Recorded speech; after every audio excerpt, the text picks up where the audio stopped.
And we're back with a Star Wars Christmas special. Not that Star Wars Christmas special, a different Star Wars Christmas special. This is Star Wars Rebellion, a game of which I have very mixed feelings on. But let's start as the Alliance on a huge galaxy.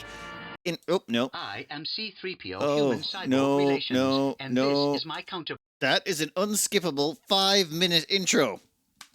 Oh, so we're just going to delete that file, and we're going to delete that file.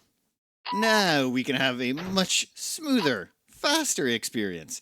Because instead of doing an intro, it does that. And then we're immediately going to save the game.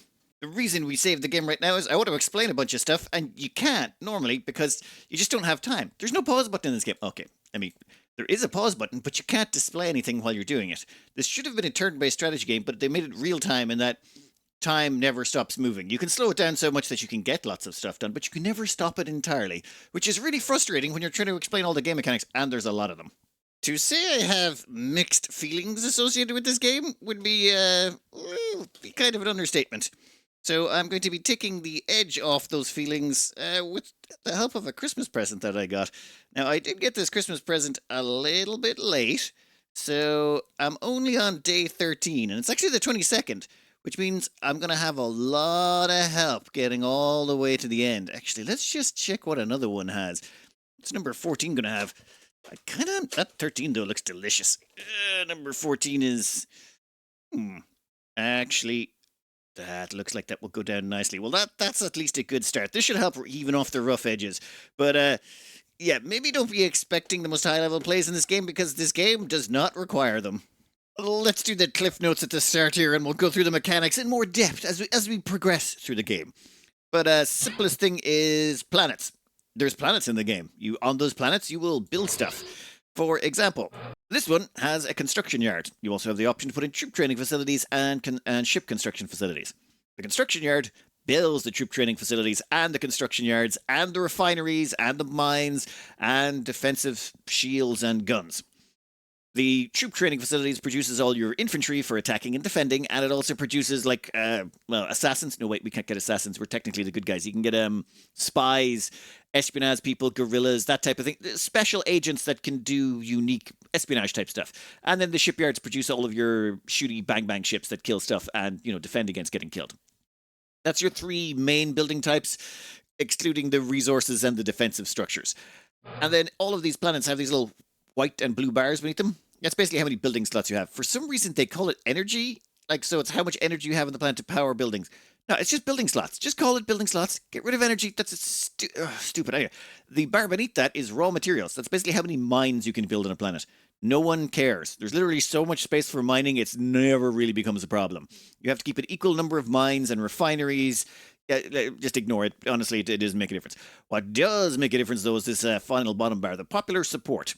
If it's red, that means they like the Rebel Alliance. If it's green, that means they like the Empire.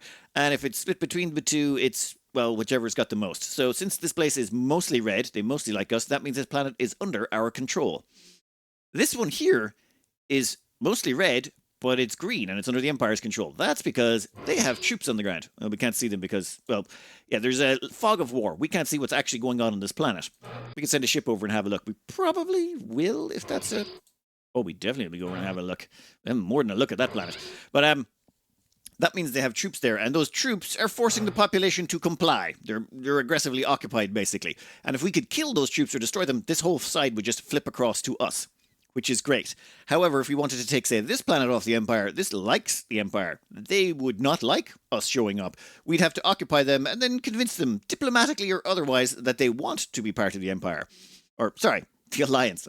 That happens a lot when you're playing this. The difference between the two is it's wafer thin. But, generally speaking, what you want to do is you want to try and occupy the core systems as quickly as possible. There are several planets in here that want to join us. See these 4 planets over here? They would really like to be joining us because they're majority support. So we want to get over there, smash the garrisons, and get them to flip. And if you can get a planet to flip, it does more than just make that planet flip. If we could, say, get a revolution started here, all the other planets in the system would say, wow, those Alliance guys really have it together. I'd like me some of that. And you'll gain favor with all of the planets in the system, even the Empire planets. And you can sometimes use this to flip whole systems. However, there's negatives. Just say you bombard a planet and you kill some mines, murdering a bunch of civilians. All the planets in the system will hate you and they'll start to go the opposite direction. So maybe don't commit too many war crimes and try and, get rebellions to happen in your favor. Now, one thing that's very important is the agents. You see, you gain access to these special agents who'll have special statuses, namely these four: diplomacy, espionage, combat, and leadership. The only ones you really care about are diplomacy, espionage, and combat. Leadership doesn't really matter for these people at all. They can also, some of these characters can help with research and being generals and stuff, but outside of research, the only thing you really care about is diplomacy is the most important.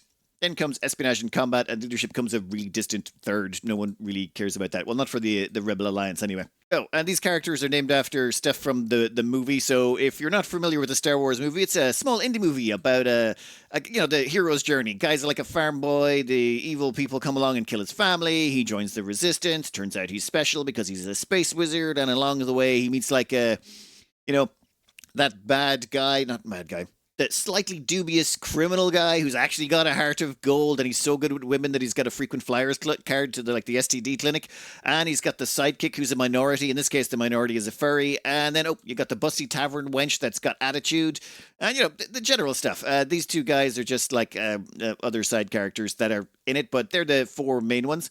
But all of these characters are kind of represented in here somewhere. Even for the bad guys, they've got the Darth Vader guy who's like the he's the never mind, we'll get to him. Now, this game has a few minor quirks that are never explained. Oh my god, it's so frustrating. Just say we would like to send Luke here over to Corm. We would go, let's say confirmed move. That will take him 34 days. That's a fair chunk. Han Solo here has a special. Basically, he flies a really... Oh, no. Han can move between systems at faster speeds, so it'll take him only 17 days. And if Han travels with everyone else at the same time, everyone else can move at 17 days instead, or just faster speeds. So if you're moving characters around and you've got Han about, he's an excellent mule for moving people about the place. So you generally get all of these guys and do something at the start. Like what we're going to do is we're going to dogpile into Farfin, this system here. The reason we want to go into Farfin, if we can flip that one planet there, we should be able to get a whole bunch of planets, and we'll turn this place into a bit of a stronghold. Then once we've turned this place into a bit of a stronghold, we'll probably... I would really love to go there, but it's too far away. We'll probably end up going down here and then here and sort of plowing through these sectors and then trying to convert them all to our side. For the first 200 days, it's going to be like lots of espionage, sabotage, and stuff like that. And then from 200 to 600, there won't be much fleet combat. That's the weird thing about this game. There's very little fleet combat for the first 600 days. Because if you run into an enemy fleet that's too big, you just run away. If you lose a planet, but you generally run. But anyway, let's get started. First, reload it back so that we haven't lost a bunch of time. 2, this guy over here. We have a fleet with this guy on it. And now it's a small fleet. It's not very strong, but it's close enough that we can go over here to Wistrel. Now, we may get forced away. There may be a defensive fleet or defensive fighters there, and we may not be able to get through it. But if we can get there and maybe start killing the troops on the ground, we could potentially get that planet to flip. And we're going to have to send reinforcements. So we're going to send over all of you guys. Confirmed move. Yes, please. That will take you 17 days. Go for it.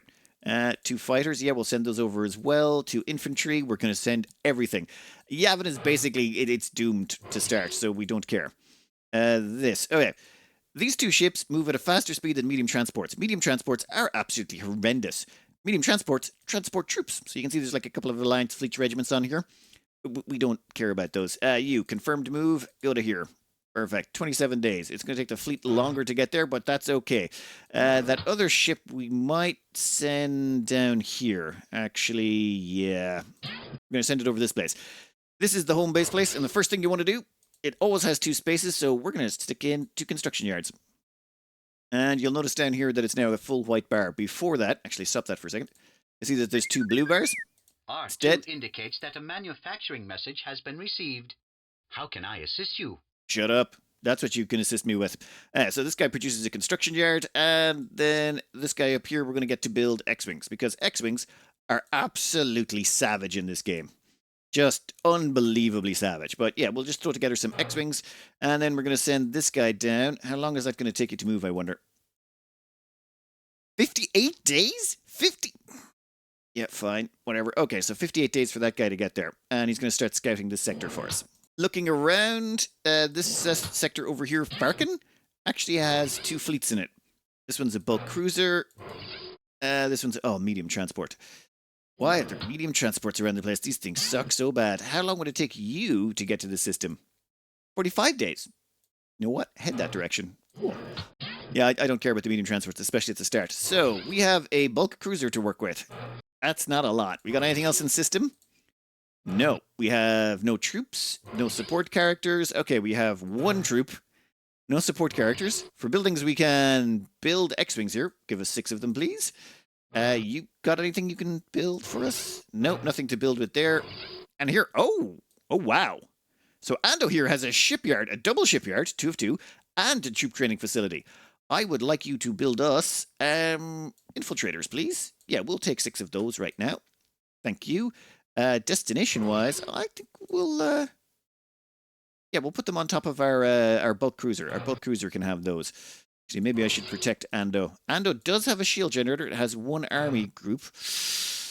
Oh, it's just, I'd be worried about losing this place. It's pretty good. We'll put together immediately 12 X-Wings. 12 X-Wings will protect the place. Problem is, it'll take them ages to build. Hopefully, we don't lose that. Ando would be really painful to lose. And you can start going around and causing some mischief. I think we'll move them over to Burcrest. Yeah, we'll have a quick look there. Takes 8 days for them to get there. We'll see what happens when they arrive. If there's any dangers, we'll just run away. We've got to notice. Okay, construction yard idle at Kirdo. This is just, it tells you what's going on, and it's good when your empire gets bigger and bigger and you're trying to keep track of anything. I mean, Alliance gets bigger. Now, if you click on the display button, it drags you straight over to the building I was talking about, and it was this one where we cancelled the construction area. It was just letting us know. All right, now, a few things. One, we're going to check on fleets. We want to check all the fleets here, just to make sure that they're doing something. We don't want any idle ships. That would be a waste of resources. All the fleets are active. Personnel, do we have any idle ones? Oh, yeah, we definitely do. Over here is Mon Mothma. Basically, recruiter. That's her only job. You can do this thing called missions. So everyone has this option to do missions. You can do diplomacy. You can do all sorts of stuff. Her main one, you can do espionage. Her main one, recruitment. She recruits more people. And she can recruit them anywhere. You basically just click on the plan, hit missions, hit recruit. Yeah, that took me a while to figure out first time I played the game. What do we got over here? Montgomery. We got this guy. What is your status? Your combat rating is not so great, but your espionage is good and your leadership is not horrendous. And you're in Sulis. We'll probably be heading over there in a while, so you might want to stay here and start messing stuff up. In Sulis, we have a construction yard on Sulis Van, so we'll build an extra couple. Thing is, a construction yard takes 40 days to build another construction yard. However, if you have 2 construction yards on a planet, it'll only take 20 days to build the next construction yard. If you don't have 3 construction yards, it's not worth it. Just build more construction yards. You need a minimum of 3, in my opinion, to do anything in a reasonable time frame. In fact, lots of construction yards is pretty much essential. This system has nothing else going for it, so until those construction yards are done, we're kind of not in a good position. Do we have any infantry? We don't even have any infantry in this system, do we? We have 2 over here. You guys can head over to Sulis Van. You also have a Y-Wing. You can head over to Sulis Van. Basically, everything that exists should now move over there so that, well, we can hopefully defend it long enough until reinforcements arrive and we can start messing up this system. While that is going on, we're going to get this guy here, Saren, to do a mission for us. It's not really important, but we might as well use him for something while we're waiting. We're going to send him on an espionage mission to this planet. One thing is, we want to use decoys.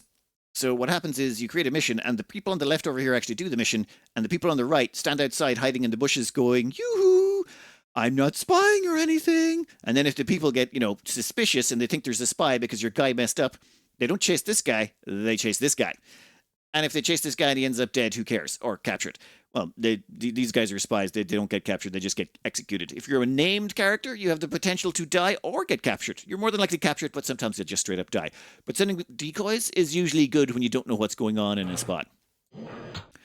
All right, and what do we got over here? Oh, this guy. Got a Y-Wing on site. What's on this planet? Nothing. It's just a mining outpost, and yeah, this whole place is pretty much a lost cause. In which case, we will send everything over here. And this is basically my plan. Pick a sector, dominate it, and then move on. Because otherwise, it's just, you're running everywhere. How long is that going to take you to do? 32 days? 32? Fine. Just go there. Okay, so that's all the idle personnel. Then we can go to manufacturing. Idle construction yards. How do we have so many construction yards? We're going to have some construction yards on. Okay, that's just. I'm going to call the place corn. That place is definitely corn. You. Oh, you've got 2 construction yards? 2. Okay, you got. Oh, this is a problem. Well, I'd be worried about this place getting bombarded into oblivion. So normally I would immediately build a construction yard, which takes 20 days here. But I think what we're going to need is a gen core. It takes 24 days. A generator will stop the place from getting bombarded. Then we'll probably build a troop training facility to build more troops. And then just basically build this place up as a holding point. Its only purpose will be to hold until we can get reinforcements there, which will be a long time. So it's just going to have to hold on. So after going through all of these, every single fleet is active. All the personnel are active, all the buildings are active, and then we just speed up the game a bit. Right, fleet arrives at Wistrel, and it has started blocking Wistrel. So, this guy has rocked up. What do you got on the ground? Now, this is the planet that likes us, but it is possessed by troops. It has 5 troop regiments. Oh, the shield generator, that's not great. The problem is, if there wasn't a shield... the great thing is, if there wasn't a shield generator, we could just bombard this planet and start killing the infantry. We only have 1 guy with us. And this guy has a good espionage rating and a good combat rating. That means he could do sabotage missions, which means we could send him here to do a sabotage mission. We have no one else to support him, so this is actually kind of risky. We'll send him on a sabotage mission. It's just, there is troop regiments here, and these troop regiments have a detection value. So the more troops that are on a planet, and the higher their detection value, the more likely that your guy is to get caught. However, if you have an espionage rating of about 100, it's usually pretty good. So this guy is going to try and destroy their shield generator by sabotaging it.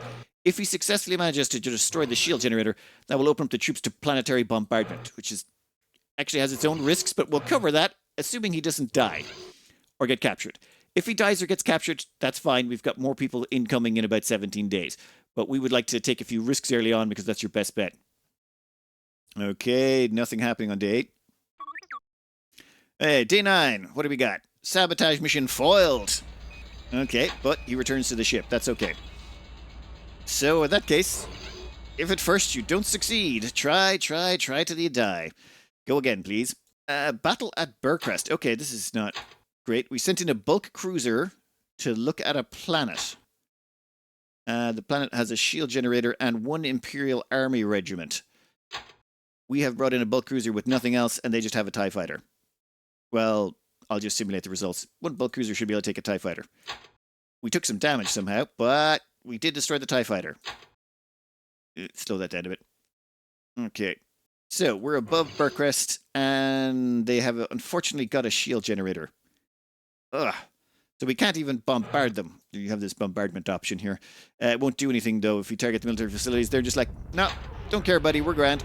We'll move back to Ando, and when we get back to Ando, we can repair up. Our ship is slightly damaged because heavy ships don't do well against fighters for some reason. We're not heavily damaged, it's just we're minorly scratched. We'll get the paintwork fixed, and then we'll go over to the other planet. And he still has failed in his mission.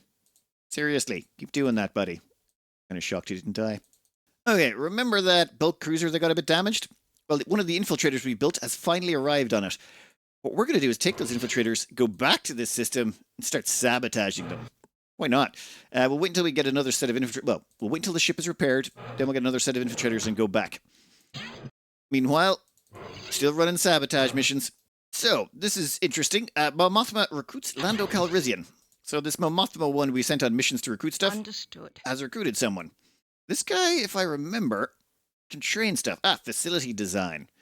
Excellent. In that case, start immediately. This is another special mission. Some people have traits that allow them to help with your research.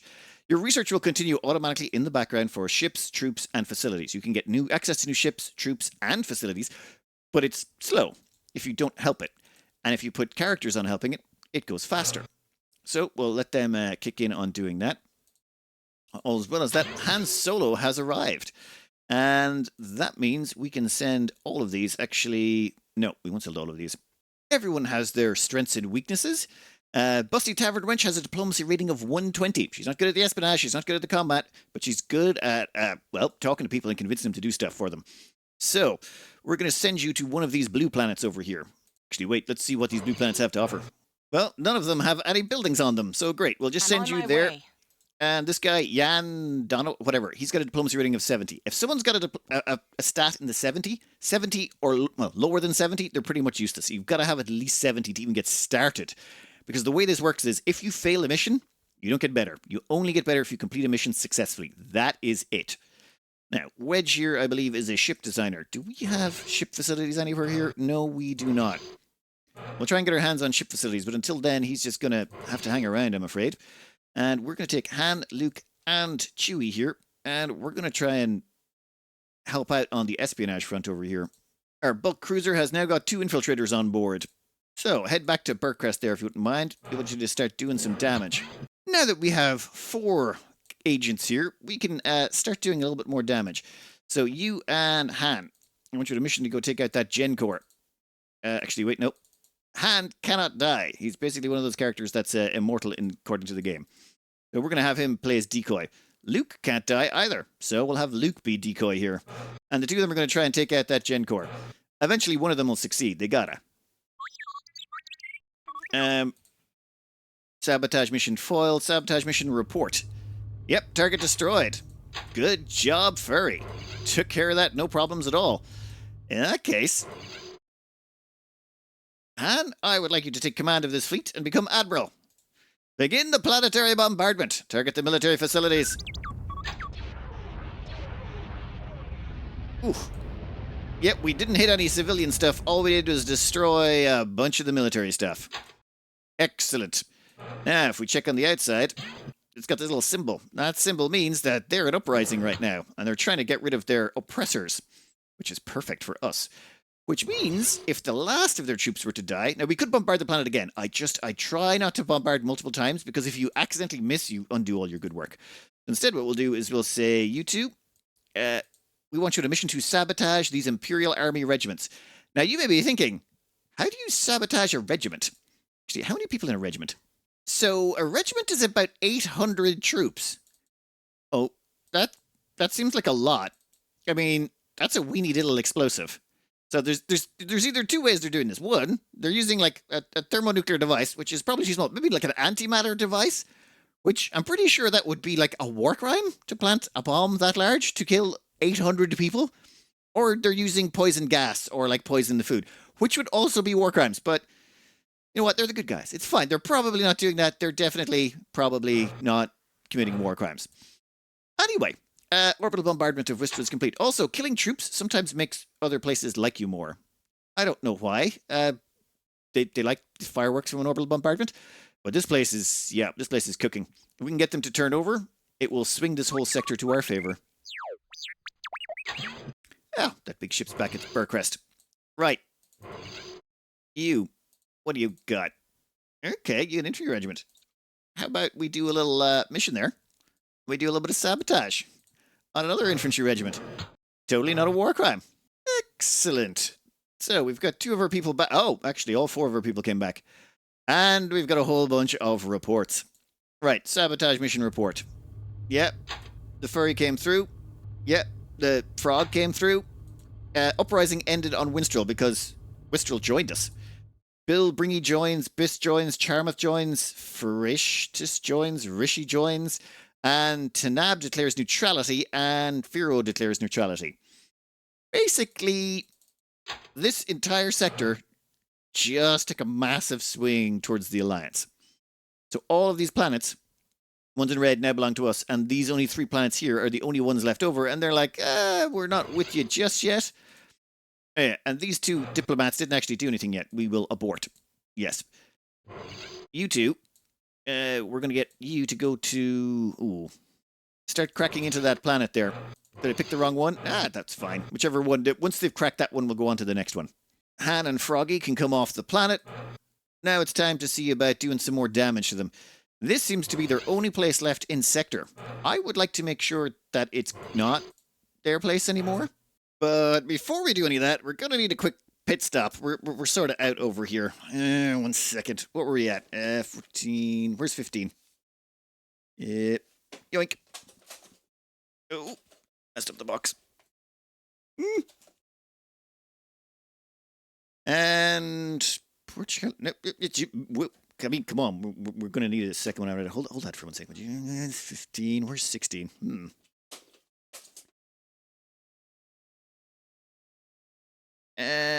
Paul Johns. Repeated. Right.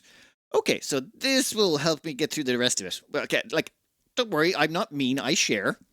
Oh, sabotage mission complete by our Burcrest fleet. They failed the first time, but I think the second time, yep, they've killed that training facility. Perfect. We want to basically cripple them as much as possible and blow up as much of their stuff to make their lives as hard as possible. And over here, you know what? Let's start working on everything else they got. It's going to be a long time before we get to this sector. We've got to go through this sector first. So what we're going to do is cripple them as much as possible to make our conquest as easy as possible. I really would love to get over here and destroy that shipyard, but I'm pretty sure it's going to be defended by now.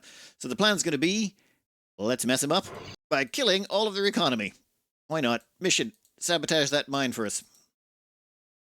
And we'll let them go away at that. In the meantime, the rest of our fleet is on its way down to Kenya. And this fleet should almost be arrived.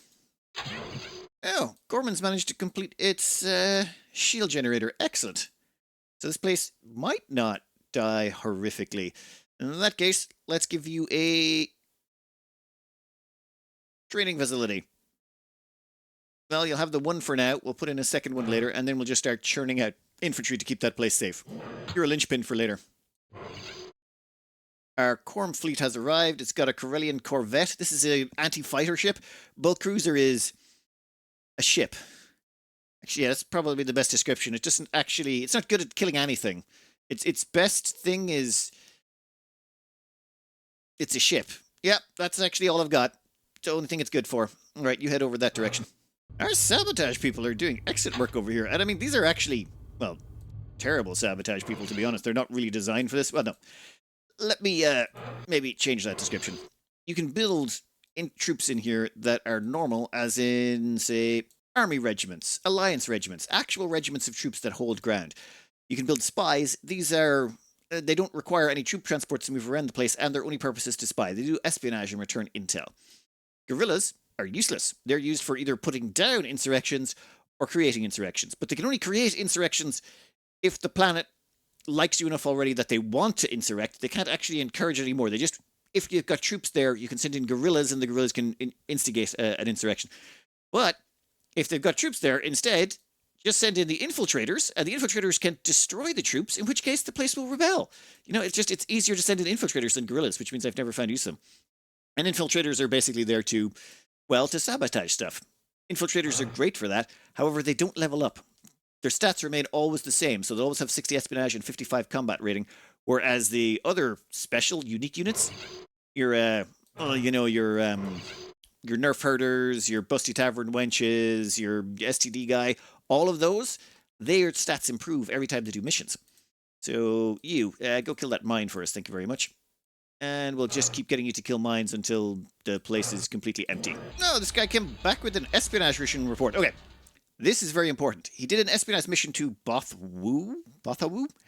Successful. In addition, information was provided on the following system, Omwat.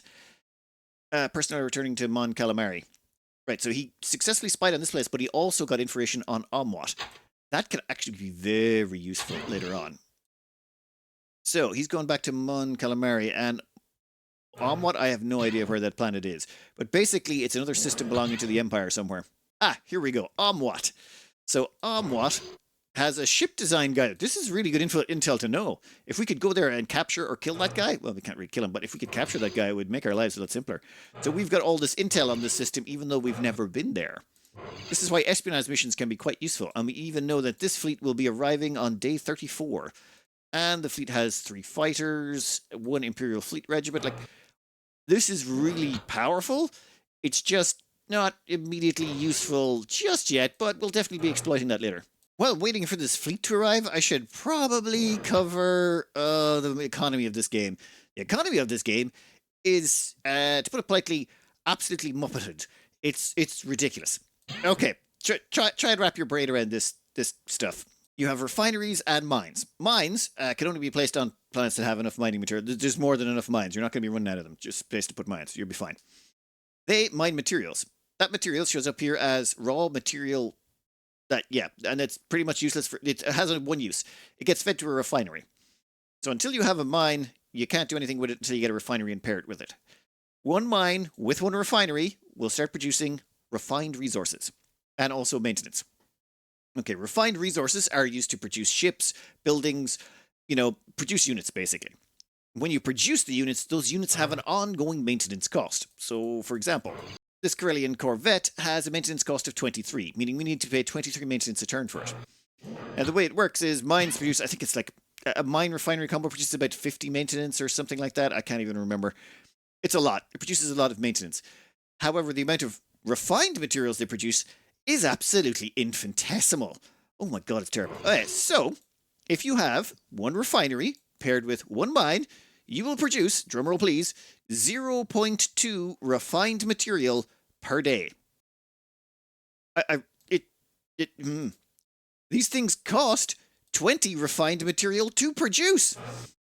Which means, to replace the refinery that you just built, you will have to wait 100 days before the refinery pays for itself. But remember, the refineries have to be paired with a mine. Mines also cost 20 refined material to produce, which means it will take you 200 days to get back that investment you put into building that mine and refinery combo. Which, yes, that seems like a long time, like an awful long time before you actually recoup just your initial investment. However, there's a problem. There's either, I was just looking this up online, there's either some sort of other cost thing that goes on that reduces the amount of refined materials you get, or on higher difficulties. Basically, I did a bunch of testing. So I did some testing, and the numbers, it works out on the hardest difficulty in about mid-game, is for every mine refinery combo, you earn about 0.13 resources. Which works out as about, for a mine refinery combo to pay for itself, about 300 cycles. So 300 cycles for a mine refinery combo to pay for itself. This just is so mind-blowingly expensively stupid, it's crazy. There is no reason to build mines and refineries. Just none. You should never ever build them, because the cost and expense is just not worth it. There's only one situation where it's worthwhile, but I really want to stress how little you should build mines and refineries. Like, what did that guy Sun Tzu said? Stealing like a bushel of grain from your enemy is worth 10 times as much as bringing your own, or something. I can't remember it exactly. I'll look it up. But the point is, Sun Tzu only really believed in like two main things, in my memory anyway. One was the thing about the bushels of grain, and two was he liked to have fight nights with courtesans or something like that. I'm paraphrasing here. But the point is this. Just say we wanted to fill this entire sector with mines and refineries, and oh, damn it, you're getting in the way. Well, that's not good. Oh, I think we're going to have to leave. That is 2 very heavy big ships, followed by a whole bunch of fighters. We shall run. Yes, retreat. Retreat post-haste. Holy Jeebus. That was over here. You're going to head back to Ando. Oh god, Ando, how many defenses do you have? You have 4 X-Wings. That's not going to be enough. We need more of those X-Wings. Well, cruiser's going to do, well, bugger all. Sweet bugger all. But before I was so rudely interrupted, let's just take this sector, for example. This sector, each one of these planets has about 10 energy, give or take. Some of them slightly more, some of them, slightly more. All right, but let's say we take, there's 10 planets, 10 sections apiece. That's 100 building slots. Now, just say we filled 100 building slots with mines and refineries. That's 2,000 refined material it would cost us. 2,000. Now, that may seem a bit like a lot, because you can build an X-Wing for 5 refined materials. 5. Just 5. 5 refined materials. You could build 400 X-Wings. Or you could build, say, an Alliance Dreadnought. 44. It costs 44 to build an Alliance Dreadnought. The simpler thing to do, instead of building an entire, like, filling a place with mines and refineries, take all of those money and resources and build a fleet. And then what you do is you take that fleet and you go smash it on the face of the Empire, and you take their mines and refineries. And then, that's basically, we could take this entire sector, and then this entire sector would be ours.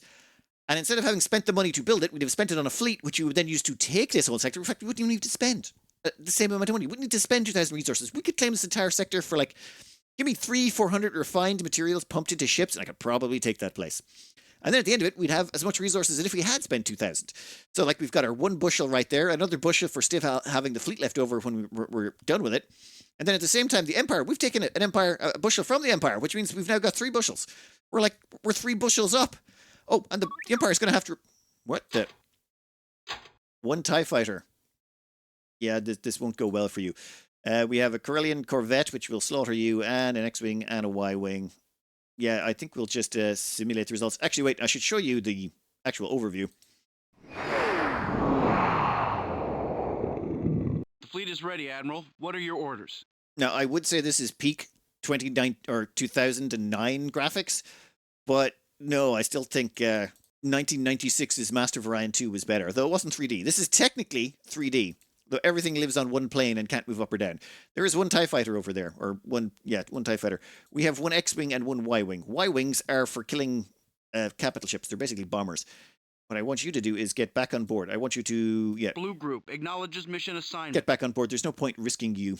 You can also get Red back Group on board. Acknowledges We'll have the Corellian Corvette kill the Task fighter. Force 2 acknowledges mission assignment. Task Force 1 acknowledges mission assignment. And the bulk guy can do it. And now you'll see this little guy here. He's going to start moving across to try and attack. There's nothing he can do. He does not have a hyperdrive. The Empire have only 1 fighter capable of hyperdrive flight, and they don't start with it, and Red it will Group be reporting. donkeys Remaining before they get their hands on it. recovered. Blue Group reporting. Remaining fighters recovered. Now, the reason I took the fighters back on board is because that guy's going to target the fighters. And there's no point risking them. We have big ships. Our big ships can shoot at this guy. Now, here's the thing about fighters. Fighters are going to attack the shields here, and this is your shield bar. That will reduce your shields. However, everything has a shield recharge rate and a sort of a battery for it. So this shield recharge will go down as it dumps more and more power into the shields until eventually you've exhausted your battery recharge, at which point the shields will just completely drain, and then they'll start eating into your hull, which will damage your weapons, your tractor beam, your engines, and your hyperdrive. But 1 fighter scratching these shields will take an eternity. This takes an eternity. And I don't think it's going to last very long. Like I said, TIE fighters don't have shields, and every shot is basically killing 1 fighter. Each squad of fighters has... 2 reporting. Target destroyed. All Imperial ships. Yep, and done. So, the reason we did it that way is I didn't want to take any scratches on our ships. Well, anyway, that means we're around this place. But the long and short of it, never ever build mines and refineries until you've already dominated the enemy so hard that it's just, you've got leftover stuff you want to do it with. Oh, that's not good. I think there's the fleet inbound to here. Okay. Well, we're going to combine our 2 fleets together. The 2 of them arrived at the same time. That was not planned. That was actually accidental. They do have a barracks. Oof. We are going to do something really risky. I don't like doing it, but I think it's a good plan. We are going to planetary assault. We're going to send in our 2 infantry regiments. So, planetary assault, please. We've now captured the location. It has immediately went into revolt. Namely because we don't have enough personnel on the ground to keep it. But that's okay. That is okay. What we're going to get this person to do is they have leadership of 70. Leadership is very important for this next role. I want you to go in on this mission, and we want you to, not recruitment, subdue uprising. I'm Thank on my you. way. Also, Han has very high leadership at 90, which is great for us. Mission, go in there, and I want you to subdue the uprising. You got it. Unfortunately, this guy, well, so the ferry has no leadership. This guy actually does. Perfect. So you go in there as well and subdue that uprising. You do have good espionage ratings, so instead of subduing the uprising, we'd like you to do espionage. Now, if their espionage mission is successful, it'll tell us when that fleet is arriving. I would really like to know. This is a little bit risky. If the fleet arrives and drives us off, we may not be able to, well, recover this planet. What we're doing here is sort of the reverse of diplomacy. There's 2 ways you can do this. 1, you can chuck down 6 troops on this, make sure it doesn't revolt, and then have your diplomats come in and make them like you. However, that requires diplomacy, which is the diplomatic trait right here. You have very few diplomats. Leadership can be used in this role to crank up a planet's liking for you, but you can only use it if they're in revolt. If they're not in revolt, they won't do this. And if we get driven away, and the Empire comes in here and liberates this planet, then their revolt will start flipping all these other planets around here, which would be bad. So this has got a little element of risk to it. Well, let's see what happened. Training facility idle on... Yeah, fleet arrives at Ando. Yeah, that's the bulk cruiser that got driven off. I do not like the look of that fleet. That is a very, very dangerous fleet. And we have very little means of stopping them. Not going to worry about it. We're going to concentrate on this sector. That's the plan. You concentrate on one sector, then you move on. It's Hey! not my fault. Has not subdued the uprising. Not necessarily true. He might have actually swayed the needle, but no, he hasn't. You basically want to keep an eye on that needle. It's in between the I and the N. Let's see if one of them can eventually change their opinions of us. Yeah. Leia is busy doing diplomacy on Tanab. Yeah, we want to flip those guys over, and then we want to flip over Furrow as well.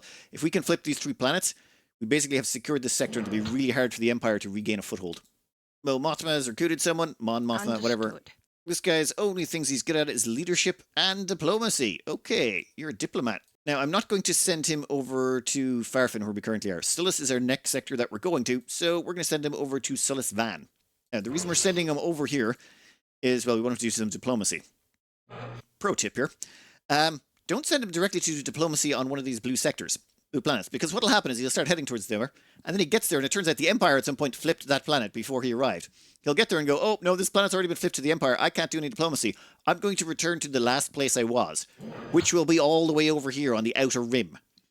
And normally what you want to do when you're moving people is move them to a new place, and then once they get to a safe location where you have defenses and ways of keeping them safe, they land there, then you have them use that as their base of operations. Otherwise, you end up with awkward moments of people spending 150 cycles just wandering around in space, never actually getting anything done. Luke. Nope, that uprising is still ongoing. That's not good. Our first wave of construction yards has been completed at turn 44. Construction yard deployed to Kyrdo 3. All right, we'll have another construction yard there in 20 turns. Once we hit, well, the plan here is we want to colonize this sector, but not for mines and refineries. We want to put in basically a giant shipyard and maybe some infantry training. And that way we can start churning through all of our backlog of refined materials. And basically, anytime we get new refined materials, we turn it into ships, and then we use those ships to claim more sectors. Hey, our espionage mission was complete. So the ferry came back with that. It's not my fault. Yeah, I understand, Han. We still have not moved the needle on this at all, which is unfortunate. However, our espionage report should now tell us when this fleet is arriving. Pretty small fleet. It'll be arriving on day 90. So they won't get here till day 90, and all they've got is 1 fighter squadron and 1 infantry squadron. I think we're pretty safe on that front. Okay, I was worried for a minute, but now I think we're going to be fine. Does anyone remember our home base at all? And yeah, well, finally that medium transport has arrived. It only took it a bajillion years. And it's immediately arrived at a planet with 11 energy, which I like the idea of that. 11 energy would be a perfect place, or say 11 building slots. I'm going to stick some infantry on here. To claim a planet, you just drop some infantry on it. Done. And then what we're going to do is we're going to start exploring all the planets in this sector. What I want to do is find 2 planets with high energy. One of them we're going to turn into a shipyard. One of them we're probably going to turn into a mass construction yard. The shipyard, construction yard, and then maybe a little bit of infantry as well. All right, Froggy is saying his attempt at subduing the uprising failed, but it's actually succeeded. Well, it hasn't stopped it, but it's actually increased support. And we've also deployed some infiltrators. If we check here, you'll see that it's gone from between the I and the N to up a little bit. And we've also sent over Wedge as well. Or is it this guy, Wedge Antilles, guy who always wears his helmet. Doesn't matter what time of day it is, he wears that helmet in the shower, you can tell. Alright, infiltrators deployed to Ando and training facility idle. You have an idle training facility? Oh, hell no. We've got resources to spend. Since this place is pretty multi-purpose right now, we're going to build 6 spies. We want to get some spying on as well. Right now, I'd like to see where that fleet is. If it's left, I'd like to go back to Burcrest and finish turning it into hot slag. Oh, I was just exploring this sector here over by our home base on the edge of the universe when I realized we actually had a guy on board this whole time. Oops. Sorry, Eye Patch. Didn't realize you were there. We're going to send you over to Sullus. Sorry about that. Just wasted like 58 days of the guy's life sending him off in the middle of nowhere. I didn't even realize he was in the cargo hold. So anyway, yes, this place is still not up to standards. We're going to need some people to sort that out real quick, if you wouldn't mind. Mummy Mothma has recruited another trooper. Understood. This guy, actually pretty useful. He's got troop training. We would like troop training to get our research into troop training to start up. We'll probably have troop training started here before this guy could make it anywhere where we've actually got a barracks. We are sort of cripplingly short on barracks everywhere. Our troop production is through the floor. We're going to leave that guy there for now. In fact, we'll have him do a quick espionage mission. You can do espionage missions on your own planet, and what it does is tells you if there's a fleet inbound. This can be very useful. So if there's an enemy fleet trying to attack you, you'll know because you'll get an alert. All right. All of our construction yards are coming online. We've got 3 construction yards here, and I think the first thing I'm going to want to do is put down a troop training facility, namely so our researchers can kick in. That's sort of my main concern right now. One thing we can do is we can... How can I assist you? Galaxy overview? Yes, please. Or Alt-O on the keyboard, and it'll tell me how many mines and refineries I have, which is important because I'd like to know how many refineries... well, which ones of them I can delete. We have 70 refineries and 45 mines. We're over-refineried. That's okay. We shall scrap you, and we shall replace you with a trading facility.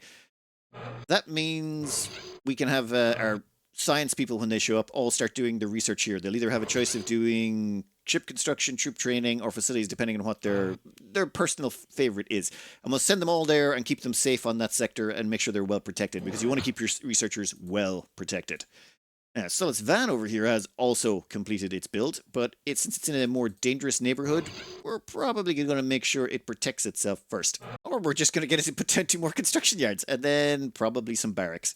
We can delete a refinery or 2. We just, it's nice to have a few places in a sector. Usually you want construction yards, a shipyard, and then 2 to 4 barracks. That's usually pretty much every system, just so you have some local fighter production, local troop production, and then they might go dormant in the later games, but having them and not needing them is better than needing them and not having them when the time comes. Fleet arrives at... Oh, how did I miss that? No, you're grand. Basically, we're just scouting out this area and finding the best systems. This one's got 13 building slots. This one has 11. This is actually going to be quite a good system. Normally, what you do is wherever your home base ends up, it can be in any of these ring systems. Wherever it ends up, you end up turning that into a production hub. Usually you pick out 3 good sectors in it, and then you just churn out all the stuff you need, and then you send them into the core from there.